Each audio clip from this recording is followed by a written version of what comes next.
Hey everyone. All right, so today we're going to do something a little bit different. I am up in the main barn. I don't usually have to come up here because my horses are outside, and they are pasture board, but I figured I would give you guys a walkthrough of the barn. We have, it's a very nice barn. We have a huge hayloft up top where we can store hundreds and hundreds of square bales of hay, and we've got a hay elevator to get them up to the top and back down, and then we've got several stalls. So these are regular stalls. I think they're 12 by 10s, but you can see we've got 1, 2, 3, 4, 5, 6 on this side. And then on this side, we've got 1, 2, 3, 4, 5. And then we have a feed room in here. But this stall here, it's very dark in here. This stall is actually a huge stall, because it is a foaling stall. It's not in use right now because we don't have any pregnant mares, but normally this whole stall would be full of shavings, and it's big enough for a mama and her baby to comfortably have enough room to be in there for quite a while. And then we've got a feed room in here.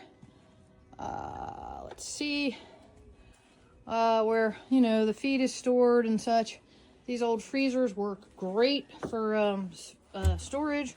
Got some corn in here, and there's some oats. I took the lids off of everything just to show you guys, but it's a great way to store your feed and keep it rodent free.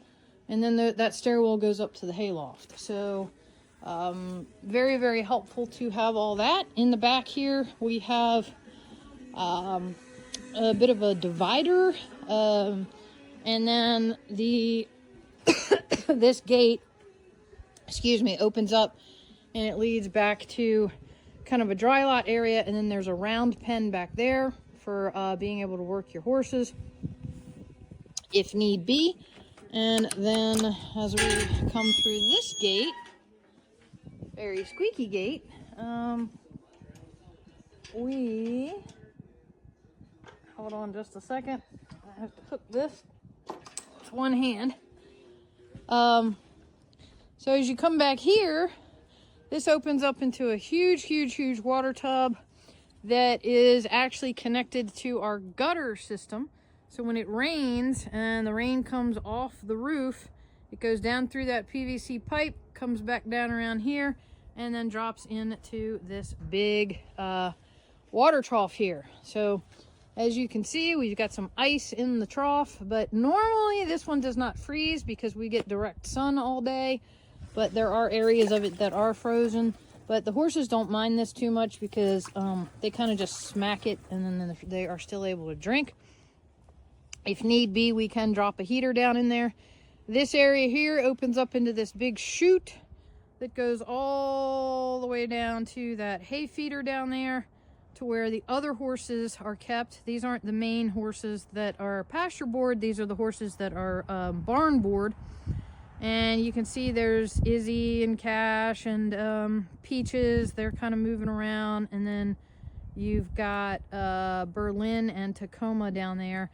And then beyond the horses down there, there's an access path to the creek. So not only do they have this water up here in this trough, they also have access to the creek, so they can get down there at any point in time. And they can access the barn by coming through that gate down there, right there in the middle. And then they run up this kind of chute and they can go to the barn. We also do open up the covered arena, the outdoor arena for them to be able to run and play. And then in the summertime and in the grass months, all these pastures belong to those horses there. The barn owner does not open these pastures in the winter time because grass is dormant. And if those 6 horses down there decided to run and play in that grass right now, with it being so muddy out, you can see how muddy it is, they would literally ruin that pasture for the springtime. So in the winter, they are on hay and hay alone. They do not have access to the pastures. but they still get plenty of exercise and plenty of outdoor time, and he just wants to make sure that he conserves his pastures for the spring, summer, and fall. So anyway, I just thought you all might enjoy seeing the other half of how everybody lives here at the barn, and I'm gonna get back to work. All right.